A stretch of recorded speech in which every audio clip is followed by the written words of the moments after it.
तो welcome friends to the maths classes. आज हम जो चीज़ स्टार्ट करने जा रहे हैं बहुत ही इंपॉर्टेंट चीज़ है, दैट्स कॉल्ड एनडीए। एनडीए यानी नेशनल डिफेंस एकेडमी और एनए यानी नेवल एकेडमी। तो ये जो एग्ज़ाम होता है ये एग्ज़ाम होता है ड्यूरिंग 12th और after 12th class for the student of PCM. For the student सारे स्ट्रीम के बच्चे इस एग्ज़ाम को दे सकते हैं। तो एनडीए है क्या? एनडीए एक एकेडमी है जो कि देहरादून में, उत्तराखंड देहरादून में सिचुएटेड है। इस एकेडमी के अंदर कमीशन ऑफिसर्स की ट्रेनिंग होती है, Indian air force, Indian navy and Indian army. तो ये एग्ज़ाम बहुत ही अच्छा एग्ज़ाम है। जो लोग अपना सपना पूरा करना चाहते हैं कि उन्हें आर्मी के अंदर, नेवी के अंदर या एयरफोर्स के अंदर ऑफिसर बनना है, तो वो एग्ज़ाम देकर, एंट्रेंस एग्ज़ाम देकर, इसका एक इंटरव्यू होता है जिसको बोलते हैं हम SSB interview, that's called service selection board का एक इंटरव्यू होता है। वो देके बच्चे अपने सपने पूरे कर सकते हैं और इस एग्ज़ाम के थ्रू वो बहुत अच्छा टारगेट अचीव कर सकते हैं उनकी लाइफ में। ये सिर्फ एग्ज़ाम ही नहीं है, ये वो एग्ज़ाम है जिसके थ्रू आप वो चीज़ें देख पाएंगे जो आपने कभी लाइफ में इमेजिन नहीं करी होंगी। After becoming a officer in India army, आप एडवेंचर कर पाएंगे, बच्चे एक लाइफस्टाइल जी पाएंगे, आप हेल्दी रहेंगे। सबसे इंपॉर्टेंट क्या है? आप हेल्दी रहेंगे।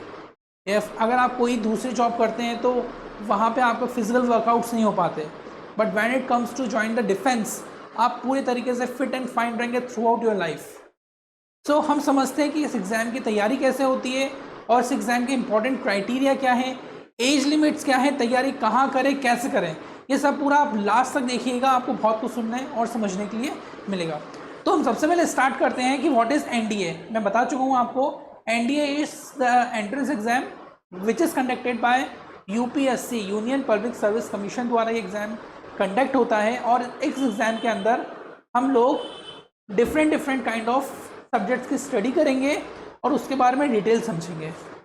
तो about the examination, the national defence academy is an iconic institutions, a global brand, recruitment of Indian Army, Navy, Air Force, wings of Indian Army. There is present examination. To join National Defense Academy, a candidate must appear in the entrance exam commission twice a year. साल में ये 2 बार exam होता है, NDA 1 और NDA 2 करके exam conduct होता है। The UPSC is solely responsible for issuing guidelines for the selection of entrance exam. मतलब इसको कराने वाला कौन होता है? यूपीएससी। ये सबसे बड़ी एग्जाम कंडक्टिंग बॉडी है इंडिया के अंदर, जो कि इंडियन कॉन्स्टिट्यूशन और प्रेसिडेंट ऑफ इंडिया के अंदर कंट्रोल की जाती है। तो इसके लिए हमारे पास में होना क्या क्या चाहिए? A person must be Indian citizen, वो इंडियन सिटीजन होना चाहिए। All we are Indians. Generally जो भूटान, नेपाल को रिप्रेजेंट कर रहे हैं, तो उनके लिए कुछ क्राइटेरियाज होते हैं। They have to show their nationality and whatever the documents are required, it is given after this. Then I will tell you कि भूटान और नेपाल के लिए क्या चाहिए, बट इंडिया के लिए आप इंडियन सिटीजन होने चाहिए। आपका जो डेट ऑफ बर्थ, जो आपका बर्थ सर्टिफिकेट है, वो इंडिया का होना चाहिए, किसी भी आप स्टेट को बिलोंग करते हो भले ही। ठीक है। इसकी जो एज लिमिट है, सबसे इंपॉर्टेंट क्राइटेरिया इसके अंदर है एज लिमिट। जनरली क्या होता है कि the students who are appearing in 12th class में जो बच्चे अपियर करते हैं, उनकी एज 15 to 18 के बीच लाई करती है। तो यहाँ पे एज क्राइटेरिया बहुत ही इंपॉर्टेंट है जो आपको समझना पड़ेगा।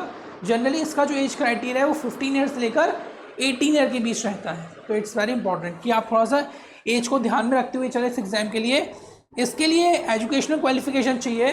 For Indian army candidate must have done on appearing class 12th, उसने क्लास 12th किया हो या वो 12th क्लास में अपियरिंग हो। कई बार स्टूडेंट्स क्या होते हैं कि एनडीए का मतलब 12th क्लास में अपियरिंग होते हैं और फॉर्म भर देते हैं, तो they are also eligible for this exam, those who are appearing in 12th class. ठीक है। अब दूसरी इंपॉर्टेंट चीज़ मैं इसके अंदर बता दूँ, इस स्कीम ऑफ द एग्जामिनेशन, जो स्कीम है एग्जामिनेशन की, उसमें सब्जेक्ट कौन कौन से आते हैं। सबसे इंपॉर्टेंट पार्ट है कि सब्जेक्ट कौन से आते हैं। बच्चे इसमें पीसीएम वाले बैठ सकते हैं जिनका फिजिक्स, केमिस्ट्री, मैथ से, कॉमर्स स्ट्रीम के बच्चे बैठ सकते हैं, ह्यूमैनिटीज़ स्ट्रीम के बच्चे भी इसमें बैठ सकते हैं। पर जो बच्चे पीसीएम लेकर इस एग्ज़ाम को फेस करते हैं, उनको एग्ज़ाम देना थोड़ा सा आसान क्यों हो जाता है? क्योंकि इसमें मैथ्स आती है।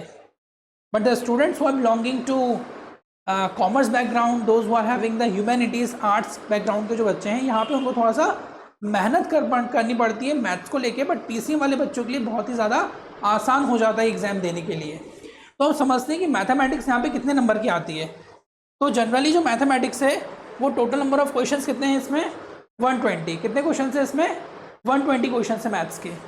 और ड्यूरेशन कितना है, लगभग 2.5 घंटे, 2 घंटे 30 मिनट्स, 2 आवर्स 30 मिनट्स इसका क्या है, ड्यूरेशन है। और टोटल नंबर ऑफ मार्क्स यहाँ पे आ गए 300। तो मैथमेटिक्स क्या है, एक स्कोरिंग सब्जेक्ट है। मैथमेटिक्स क्या है, एक स्कोरिंग सब्जेक्ट है। पार्ट इसके बाद आते हैं जनरल एबिलिटी टेस्ट।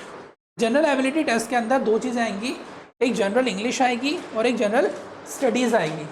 तो जनरल इंग्लिश और जनरल स्टडीज़ के अंदर हम लोग बात करेंगे यहाँ पर कि जो इंग्लिश है वो कितने नंबर ऑफ क्वेश्चंस आ रहे हैं। इंग्लिश के टोटल नंबर ऑफ क्वेश्चंस आ रहे हैं यहाँ पे 50, मतलब 50 क्वेश्चन इंग्लिश के आ रहे हैं यहाँ पर। और आप देख रहे हैं सबसे ज़्यादा क्वेश्चन किसके हैं, मैथ्स के। तो यहाँ पे मैथ्स का वेटेज क्या है, ज़्यादा है। तो अगर आप एनडीए या डिफेंस में जाना चाह रहे हैं तो मेरा ये पर्सनल सजेशन आपको है कि आपको पीसीएम लेना ज़रूरी है। समझते हैं आगे पार्ट बी में आते हैं हम लोग जनरल स्टडीज़। जनरल स्टडीज़ के क्वेश्चंस होते हैं यहाँ पे 100 क्वेश्चंस हैं। कितने क्वेश्चंस हैं, 100 क्वेश्चंस हैं मतलब जनरल स्टडीज़ के। और यहाँ पे इसके 400 मार्क्स से स्कोर कर रहा है। तो जो पूरा पेपर होता है वो लगभग 900 मार्क्स का होता है। कितने मार्क्स का होता है, 900 मार्क्स का। अब 900 मार्क्स में से आपको कितना गेट करना है, जनरली 60% स्कोरिंग माना जाता है कि आप क्वालिफाई कर सकते हैं इस एग्ज़ाम के लिए। मतलब you have to score 60% minus marking को इंक्लूड करके। मतलब ओवरऑल आपका जो भी रिजल्ट आया है, जैसे 100 में से आपके 60% आ गए, तो आप ये टेस्ट को क्वालिफाई कर सकते हैं, रिटन टेस्ट को। Further thing depends on your interview. अगर आपका इंटरव्यू अच्छा जा रहा है, SSB interview is a kind of interview, it takes 5 days, 5 दिन का ये इंटरव्यू होता है। डे 1 से लेके डे 5 तक आप यहाँ पे different kind of things perform करते हैं, ठीक है। तो मैथ्स में जो माइनस मार्किंग होती है वो होती है 0.83, मतलब माइनस मार्किंग का जो रेशियो है वो कहता है 0.83। यहीं पे इंग्लिश के लिए जो माइनस मार्किंग होती है 1.33, 1.33। तो मैथ्स का थोड़ा सा यहाँ पे माइनस मार्किंग कम है और बाकी सब्जेक्ट में माइनस मार्किंग ज़्यादा है। तो माइनस मार्किंग अगर आप कर रहे हैं, अगर आप कॉन्फिडेंट नहीं है क्वेश्चन करने के लिए, तो it's little bit difficult to qualify the exam. But अगर आपने बहुत ध्यान से चीज़ों को पढ़ा हुआ है तो आप इस एग्ज़ाम को आसानी से निकाल सकते हैं। बहुत हाई लेवल का एग्ज़ाम नहीं है, एक जनरल लेवल का एग्ज़ाम है। अगर आपने एनसीईआरटी बुक्स भी सॉल्व करी हुई हैं 9th, 10th, 11th and 12th, तो you would able to clear this exam very easily. कौन कौन सी क्लासेस की, 9th, 10th, 11th and 12th, that sufficient. And you must be fluent in English. आपकी इंग्लिश अच्छी होनी चाहिए, आपकी एक पर्सनैलिटी होनी चाहिए। पर्सनैलिटी का मतलब मैं ये नहीं बोल रहा हूँ कि आपको जिम जाना है। The personality, your body language should be positive. तो बहुत स्मूथली इस एग्ज़ाम को क्वालिफाई कर सकते हैं। अब हम समझते हैं कि कितने कितने नंबर लगभग आप स्कोर कर सकते हैं इसके सिलेबस के अकॉर्डिंग। तो मैं आपको कुछ चीज़ें यहाँ पे बता रहा हूँ कि नंबर अलजेब्रा, जो नंबर से रिलेटेड क्वेश्चंस हैं अलजेब्रा के, वो लगभग 25 से लेकर 35 आते हैं। मैथ्स में टोटल कितने क्वेश्चंस आ रहे थे, कितने क्वेश्चंस आए थे, 120 क्वेश्चंस वर देयर, ठीक है। तो 120 में से लगभग 25 से 35 नंबर अलजेब्रा में से आ रहे हैं, समझ रहे हो। और नंबर अलजेब्रा बहुत ही आसान है। मैं आपको पूरे सिलेबस के अकॉर्डिंग सब चीज़ें बताता हुआ चलूँगा जब मैं सॉल्व करवाऊँगा। Matrices and determinants, and these are the chapter belonging to 12th class. कौन सी क्लास के चैप्टर्स हैं ये, 12th क्लास के चैप्टर्स हैं। अंडरस्टैंड, कौन सी क्लास के चैप्टर्स हैं ये, 12th क्लास के। तो मैट्राइसेस एंड डिटर्मिनेंट्स अच्छे चैप्टर्स हैं, स्कोरिंग चैप्टर हैं। अगर एक बार आपका इसमें कंसेप्ट क्लियर हो गया तो आप इसके करीबन 4 से 5 क्वेश्चन सॉल्व करके लगभग अच्छे नंबर स्कोर कर सकते हैं। 3 से 12 क्वेश्चंस के बीच में आता है, मिनिमम 3 तो आना ही है, मैक्सिमम 12 आने हैं। अभी लास्ट ईयर जो हमने रिजल्ट मतलब पेपर्स देखे तो पेपर भी आपके साथ डिस्कस करूंगा मैं। लगभग 4 से 5 क्वेश्चंस फिक्स आने ही है इसके, ठीक है। नाउ टिग्नोमेट्री, टिग्नोमेट्री एक बहुत ही ज़्यादा इम्पॉर्टेंट पार्ट है किसके अंदर, एनडीए के अंदर। क्योंकि होता क्या है कि टिग्नोमेट्री स्टार्ट हो जाती है हमारी क्लास 10th से।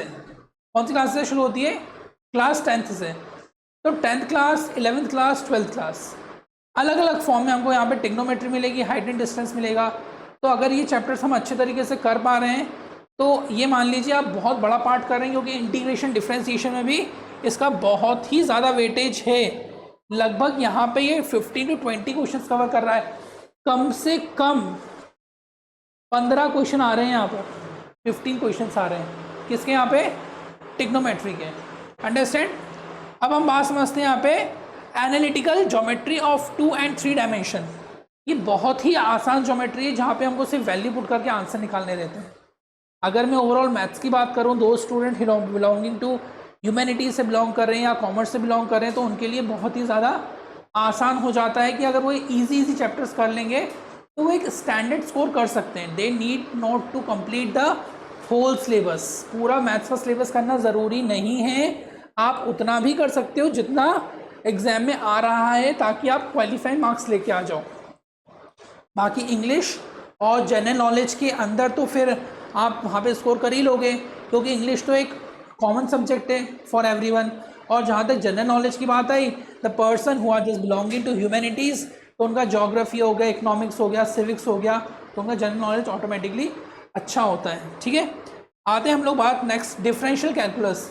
It is also the part of 11th and 12th PCM के अंदर मिलेगा। बुक कौन सी रिफ़र करनी है बता दूं मैं आपको, यहाँ पे बुक आपको यूज़ करनी है RS अग्रवाल की या RD शर्मा। ठीक है, ये दो बुक बहुत स्टैंडर्ड बुक्स हैं, जिसमें से पूरे क्वेश्चंस उसी बुक के अंदर से आपको, अगर आप खोजेंगे तो पूरे क्वेश्चन मिल जाएंगे जो पेपर में आते हैं। तो आई जस्ट सजेस्ट यू कि RS अग्रवाल और RD शर्मा 12th क्लास की आप यहाँ पे यूज़ कर सकते हैं। इंटीग्रल कैलकुलस, इट इज़ और differential equations, it is also part of 11th and 12th mathematics. It's completely based on differential calculus पे डिपेंड कर रही है और टिग्नोमेट्रिक फंक्शंस पे डिपेंड कर रही है। अगर आपका टिग्नोमेट्रिक फंक्शन अच्छा है तो आपका डेफिनेटली डिफरेंशिएशन भी अच्छा हो जाएगा और इंटीग्रल कैलकुलस भी अच्छा हो जाएगा, क्योंकि every chapter is related to each other. सब चैप्टर क्या एक दूसरे से रिलेट करते हैं यहाँ पे। वेक्टर अलजेब्रा, ठीक है, statistics and probability. Generally statistics हमें बहुत ही 8th क्लास में हमको स्टैटिस्टिक्स मिल जाती है, 8th में मिल जाएगी, 9th में मिल जाएगी, 10th में मिल जाएगी, 11th में मिल जाएगी और 12th में मिल जाएगी। तो statistical is also the scoring subject for the commerce and humanities students. Probability is also given in 10th class. Probability भी 10th क्लास में दिया रहता है ये चैप्टर भी। ठीक है, आगे बढ़ते हैं हम लोग इसमें। अब आते हैं हम लोग GAT के अंदर। ठीक है, तो GAT जो टेस्ट है ये अपने आप में एक ऐसा टेस्ट है जो बहुत ही आसानी से आपको ये एग्ज़ाम क्वालिफाई करवा सकता है। बहुत ही आसानी का मतलब ये हो रहा है कि अगर आपने लगभग 6 मंथ भी फोकस कर लिया, कितना 6 मंथ भी अगर आपने फोकस कर लिया, तो आसानी से आप एग्ज़ाम को क्वालिफाई कर सकते हैं इंग्लिश के अंदर। अब करना क्या है हमको, तो शुरुआत कैसे करेंगे? शुरुआत ऐसे करनी है आपको इंग्लिश के अंदर कि आपको न्यूज़पेपर डेली पढ़ना पड़ेगा, आपको अपनी वोकैबुलरी स्ट्रॉन्ग करनी पड़ेगी और रीडिंग एबिलिटी इंक्रीज करनी पड़ेगी। बिकॉज इन दिस पेपर कुछ एरर रिमूवल क्वेश्चंस आते हैं, वोकैबुलरी बेस्ड क्वेश्चंस आते हैं, तो सारी चीज़ें इसके अंदर इंक्लूडेड हैं। ठीक है, तो इसके अंदर मैं आपको बता दूं क्या क्या चीज़ें आ रही हैं। एंटोनियम्स आ रहे हैं, सिनोनियम्स आ रहे हैं यहाँ पर। ठीक है, आपको यहाँ पे क्या आ रहा है, एंटोनियम्स के 5 से 10 क्वेश्चन आ रहे हैं। एंटोनियम्स मतलब विलोम शब्द जो बोलते हैं, गुड का बैड। ठीक है, हार्ड का सिनोनियम क्या हो जाएगा, स्टबर्न, रिजिड। अंडरस्टैंड, तो इसका रिजिड का अपोजिट क्या हो जाएगा, रिजिड का अपोजिट क्या हो जाएगा, फ्लेक्सिबल, सॉफ्ट। तो इस तरीके से कुछ आपको बुक एनॉर्मस यानी बहुत ही बड़ा।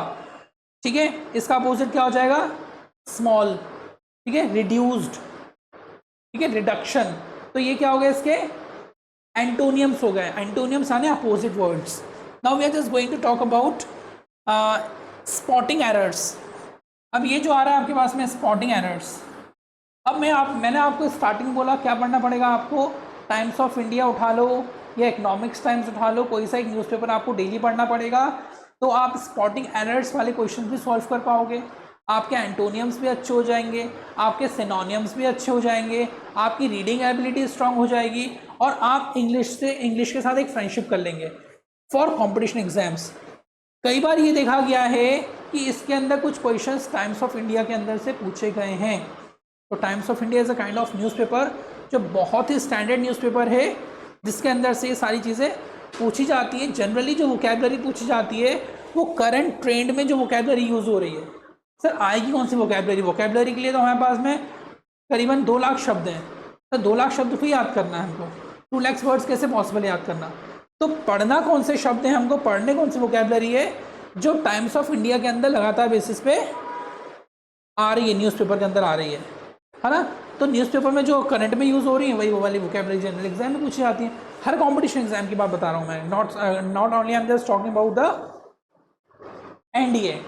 अपार्ट फ्रॉम दिस एनडीए के अंदर न्यूज़पेपर इतना इम्पॉर्टेंट है कि आप जब एसएसबी इंटरव्यू के अंदर जाएंगे, रिटर्न क्लियर करके आप एसएसबी के अंदर जाएंगे, तो वहाँ पे फिर जनरल नॉलेज की बात होगी।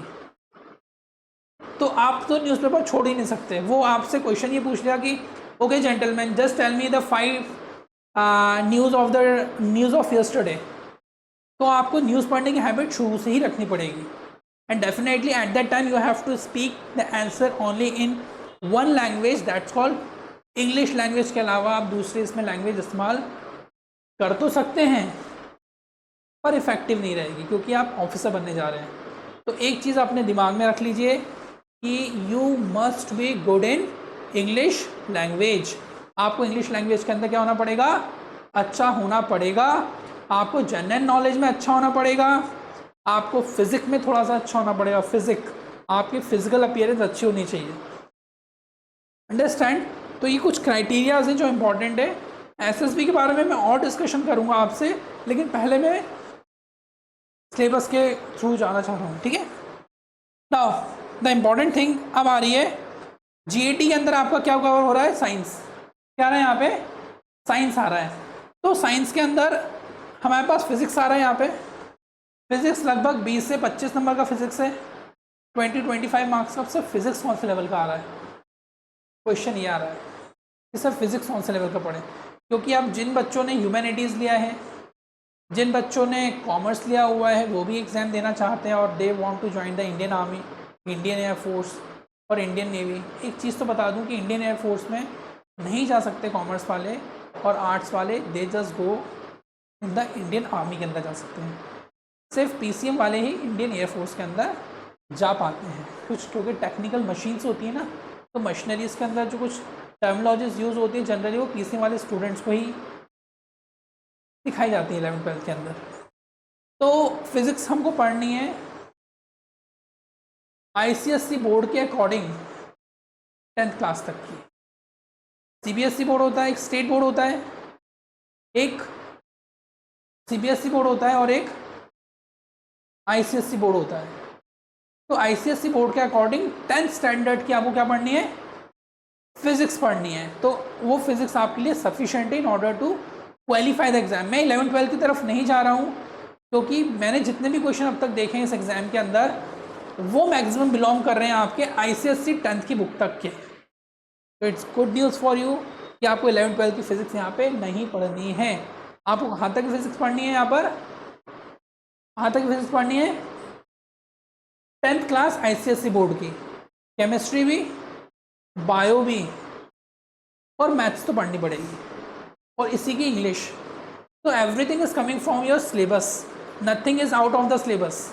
कि आपको करने के लिए कोई बड़ी कोचिंग में जाना है या बहुत ज़्यादा टाइम देना पड़ेगा, नो।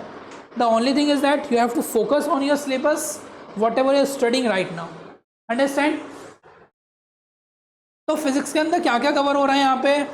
जैसे 9th क्लास में हमने, अब समझते हैं हम लोग, समझिए थोड़ा सा। मैं सब्जेक्ट के अंदर एंग्रोज्ड होना चाह रहा हूँ कि थोड़ा जो बच्चे साइंस बैकग्राउंड के हैं, जो 10th क्लास तक पढ़े हैं बच्चे लोग, उनको तो सब सुनाई दिया हुआ होगा कि work and power and energy, it is the topic of 9th class.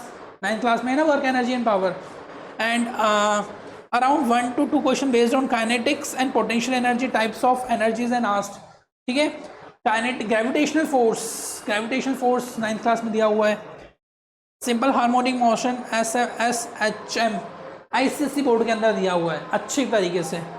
2-3 question based on effect of gravitation, eclipse, weightlessness and asked, पूरा आईसीएसई की बुक्स में दिया हुआ है। अगर आप रेफ़र करना चाहें, मैं आपको बुकों के नाम भी बता दूंगा कौन कौन सी बुक्स आपको यहाँ पे रेफ़र करनी है। एंड आप जब मुझसे ज्वाइन हो रहे हैं तो फिर कोई आप चीज़ को बुक की ज़रूरत भी नहीं है, मैं सारी की सारी चीज़ें मेरे डिस्क्रिप्शन में PDF वगैरह सब कुछ शेयर कर दूंगा आपको। So from the light section, light reflection refraction वगैरह हो गया ना चैप्टर, जो हम लोग स्टैंडर्ड 6 से पढ़ते हुए आ रहे हैं कि लाइट क्या होती है। Light is electromagnetic radiations waves coming from any kind of sources, बहुत सारी चीज़ें हैं इसमें। तो लाइट सेक्शन से लगभग 3 से 4 क्वेश्चन आ रहे हैं यहाँ पे। फ्रॉम इमेज फॉर्मेशन से लेके इमेज कितनी टाइप की होती हैं, रियल इमेज होती है, वर्चुअल इमेज होती है, मिरर कितने टाइप के होते हैं, कॉन्केव मिरर होता है, कॉन्वेक्स मिरर होता है, लेंस कितने टाइप के होते हैं, कॉन्वेक्स लेंस होता है, कॉन्केव लेंस होता है। So many kinds of things are there which we just discuss in, हम लोग लेक्चर जब स्टार्ट करेंगे टॉपिक्स तब हम कवर करते हुए चलेंगे। Right now we are just talking about the syllabus क्या है इसका, ठीक है। फॉर ह्यूमैनिटीज़ एंड कॉमर्स के बच्चों के लिए भी बहुत आसान है। 10th क्लास तक करना है आपको, 12th लेवल पे नहीं जाना है।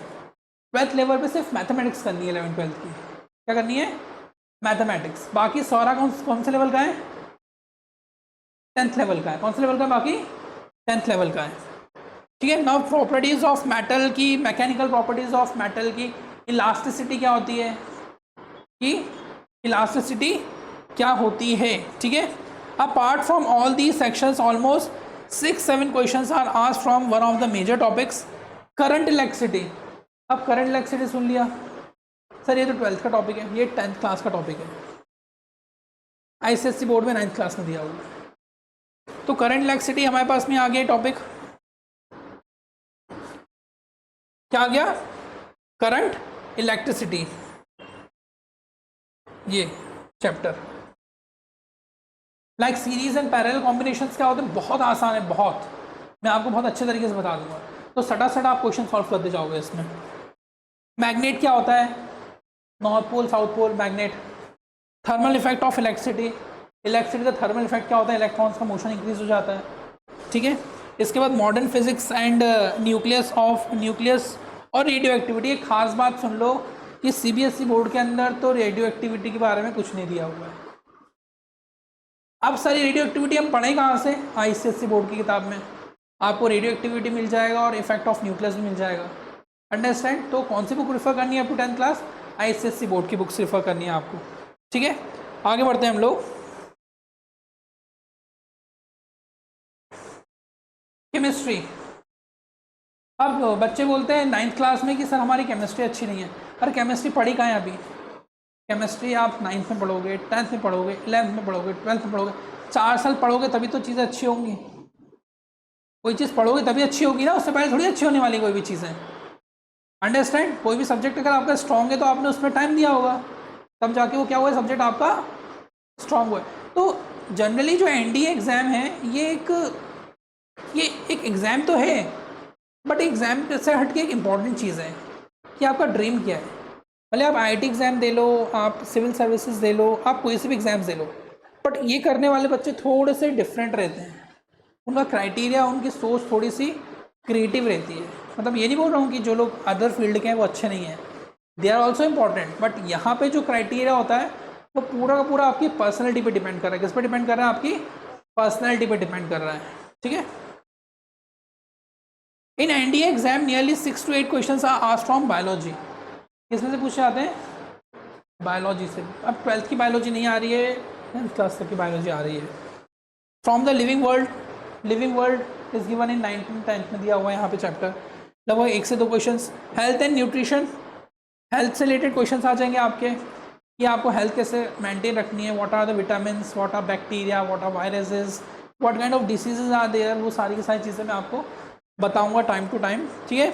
From genetic and cell biology 1-2 questions are such as about all organs of cell, DNA, blood. DNA क्या होता है, डीऑक्सीराइबोन्यूक्लियस, RNA राइबोन्यूक्लिक एसिड हो गया, WBCs white blood cells, RBCs red blood cells. बहुत जनरल क्वेश्चंस आ रहे हैं ये, ठीक है। जनरली पूछ लिया जाता है कि हमारी बॉडी के अंदर जो वाइट ब्लड सेल्स है वो क्या काम करती हैं, WBC क्या काम करती है हमारी बॉडी के अंदर। तो WBC protect our body from the germs which are coming from outside. It is a defence system of the body. Body का क्या है, ये एक डिफेंस सिस्टम है, अंडरस्टैंड। कौन, WBC। तो ये कुछ questions related Animal and plant morphology and physiology. 1-2 questions are frequently asked. Sometimes 1-2 questions are asked from economic, zoology and economic botany. कुछ zoology से भी आ जाते हैं, zoology और अब 11th-12th की zoology botany मत उठा लेना. कौन सी क्लास उठानी है?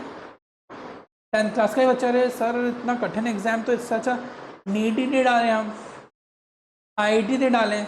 नहीं, बहुत आसान एग्जाम है, बस आपको थोड़ा सा फोकस रखना है. क्या रखना है? फोकस. जो मैं बातें बोल रहा हूँ वही फॉलो करोगे, आपका 100% एग्जाम निकल जाएगा, ये मेरी श्योरिटी है. बट अब फिजिकल स्ट्रक्चर आपने अपना कैसा मेंटेन रखा हुआ है आप पे डिपेंड कर रहा है. बट रिटर्न और इंटरव्यू की मैं बात कर रहा हूँ आपसे कि जो चीज़ें what I am just saying, you able to become an army officer, naval officer और इंडियन एयरफोर्स ऑफिसर बनने तक का सफ़र मैं कर सकता हूँ. बाकी मेडिकल आप पे डिपेंड कर रहा है. मेडिकल की क्राइटेरियाज बता दूंगा क्या इंपॉर्टेंट है. जनरल स्टडीज़ लो, ये आगे उन लोगों का, किसका? ह्यूमैनिटीज़ वालों का. और ह्यूमैनिटीज़ की बात नहीं कर रहा हूँ, 6th क्लास से लेकर 10th क्लास तो सब लोग पढ़ रहे हो. हिस्ट्री पढ़ रहे हो ना, जोग्राफी पढ़ रहे हो जोग्राफी.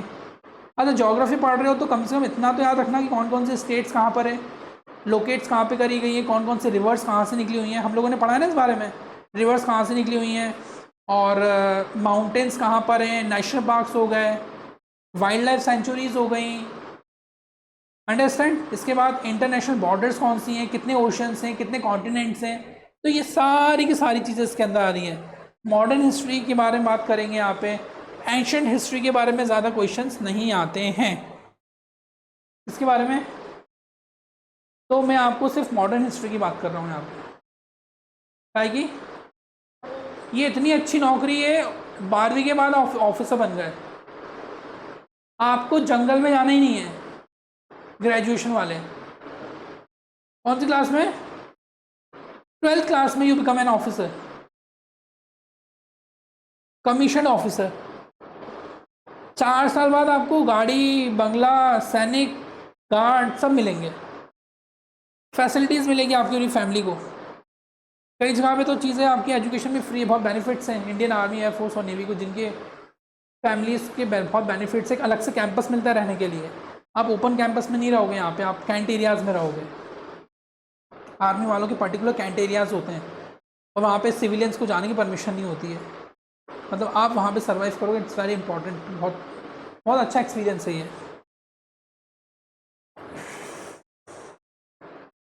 अब आप लोग पूछोगे सर इतना अच्छा है तो आपने क्यों नहीं किया, ये क्वेश्चन आएगा ना. तो बेटा मैंने किया था, I was medically out in that. मैं मेडिकली आउट हुआ था. इलाहाबाद बोर्ड से भी क्लियर्ड हूँ मैं. इलाहाबाद बोर्ड में 3 बार क्लियर हो चुका हूँ. कॉन्फ्रेंस भी पूरी क्लियर थी, SS भी क्लियर था. I was medically out. ठीक है. तो मेडिकल कुछ क्राइटेरियाज होते हैं जहाँ पे हम लोग के हाथ में कुछ नहीं रहता है. It's depend 99.9% your hard work and 0.01% is your luck. तो वो लक आपका कहाँ पे क्लिक कर रहा है वो आप लोग शुरू से अपने आप को मेंटेन करते हुए चलिए. Understand. Polity, Indian politics generally, executive, legislature, what is parliament, क्या होता है पार्लियामेंट के अंदर, कितनी पार्लियामेंट्स हैं, राज्यसभा क्या है, लोकसभा क्या है, नंबर ऑफ मेंबर्स कहाँ पे कितने हैं, कैसे अपॉइंटमेंट्स होती हैं इनकी, प्रेसिडेंट क्या है, पावर्स ऑफ प्रेसिडेंट क्या है, पावर ऑफ प्राइम मिनिस्टर्स क्या है. ठीक है. तो ये सारी की सारी चीज़ें आई विल टेल यू. पूरा का पूरा आपको डिस्क्रिप्शन के अंदर पूरे नोट्स मिल जाएंगे आपको. और ये वाली PDF में शेयर कर दूँगा, अच्छी PDF है वाली. It contain all kind of informations. Economy के अंदर आते हैं. Indian economy is also given in 9th and 10th class. मैं आपको फिर से बोलता आ रहा हूँ कि आपको 10th क्लास ICSE की बोर्ड की बुक उठानी है, पूरा इकोनॉमी कवर हो जाएगा. कितना पढ़ना है वो बताता हुआ चलूँगा आपको. General knowledge and current affairs. अब जनरल नॉलेज मैं न्यूज़पेपर की बात शुरू से कर रहा हूँ क्योंकि अगर आपको अपना जनरल नॉलेज स्ट्रॉन्ग करना है तो न्यूज़पेपर पढ़ना पड़ेगा. अभी कौन सी अंतरिक्ष यात्री है जो स्पेस से return I in 2025 in the month of March? कौन है? सुनीता विलियम्स. अभी याद है क्योंकि मार्च की बात चल रही है. अब 6 महीने बाद भूल जाओगे. कई बोलेंगे कल्पना चावला वापस आई है. तो और लेके कौन आया? स्पेस से कौन सी कंपनी लेकर आई? SpaceX लेकर आई, स्टारशिप लेकर आई. कितने महीने लगभग रही सुनीता विलियम्स वहाँ पर? लगभग 9 months 14 days, 9 महीने 14 दिन, मतलब जितने दिन में एक बेबी का जन्म होता है उतने दिन वो गई थी सिर्फ 8 दिन के लिए। तो एक जनरल नॉलेज का क्वेश्चन है कि कहाँ रही वो 9 महीने, मून पे रही। वाह, तो मून भी उसमें ऑप्शन आएगा, मून टिक करके आ जाए तो गलत जाएगा। कहाँ रहे? स्पेस स्टेशन पे। कहाँ पे रहे? स्पेस स्टेशन पे। मून पे बेटा कौन रह सकता है तू बता? हाँ, मून पे नहीं रही थी, कहाँ पे रही थी? इंटरनेशनल स्पेस स्टेशन पे। अंडरस्टैंड? तो ये करंट अफेयर्स की बात हो गई, general knowledge and current affairs. अब जनरल नॉलेज कहीं पे आपको पूछ लिया कि चीफ मिनिस्टर्स कौन है, याद रखना पड़ेगा। गवर्नर्स कौन है आपके, ये कुछ याद रखना पड़ेगा आपको। आपके जो इलेक्शंस हुए हैं वो कब हुए, कैसे हुए थे elections, what is the minimum age to vote, कितनी उम्र होती है वोट देने की? 18 ईयर्स थी, याद रखना। कहीं लगता है 16 साल हम एडल्ट हो गए, ठीक है। 18 ईयर्स में वोटिंग करते, बहुत जनरल क्वेश्चंस आते हैं, ठीक है। अब कुछ सॉल्व पेपर्स हमारे पास में, तो सॉल्व पेपर्स उनको बोल दो सर क्लास ले रहे हैं, ठीक है, टाइम लगेगा, ठीक है। कुछ सॉल्व क्वेश्चंस हैं जो बहुत ही ज़्यादा आसान हैं। यहाँ पर हम एक क्वेश्चन देखते हैं। यहाँ पे जनरली ये क्वेश्चंस हमारे पास में जो गिवन है,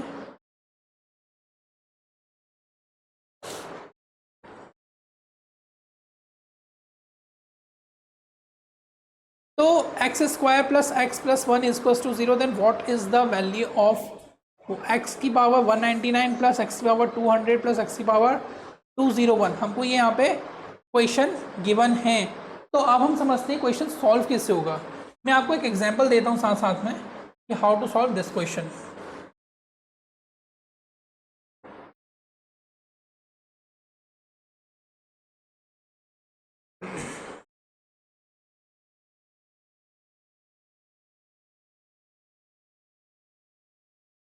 अब हम क्या करेंगे, ये जो वैल्यू हमको दी हुई है यहाँ पे x square plus 1 equal to 0, ठीक है। तो then what is the value of x की पावर 199, एक्स की पावर 200 एंड एक्स की पावर 201, ठीक है। तो गिवन दैट हमको ये इक्वेशन गिवन है x square plus x square plus x plus 1। तो अब हम क्या करेंगे इसमें,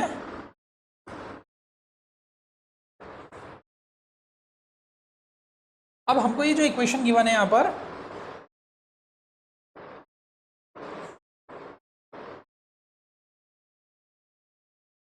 इसमें हमारे पास ये इक्वेशन है एक्स की पावर 199, एक्स की पावर 200, एक्स की पावर 201, ठीक है। अब इस पूरे में से क्या करूंगा मैं, एक्स की पावर 199 बाहर कॉमन ले लूंगा, यहाँ कॉमन ले लिया, अंदर बचा ये, और ये पूरी इक्वेशन किसके बराबर है? 0 के बराबर है। मतलब ये वाली इक्वेशन में से मैंने क्या कॉमन ले लिया? 199 कॉमन ले लिया। तो अंदर कितना बचा है यहाँ पर? 1, यहाँ पे कुछ नहीं था, मतलब कितना बचा? 1। यहाँ पे एक एक्स बचा क्योंकि 199 कॉमन ले लिया था हमने, ठीक है। और यहाँ पे बचा हमारे पास में एक्स स्क्वायर। तो ये पूरी इक्वेशन किसके बराबर है? 0 के बराबर है। तो हमने क्या रख दिया इसके जगह पे? 0। तो आंसर कितना आ गया हमारे पास में? 0। तो करेक्ट आंसर इज 0, ठीक है। बाकी नेक्स्ट चीज़ मैं बताऊँगा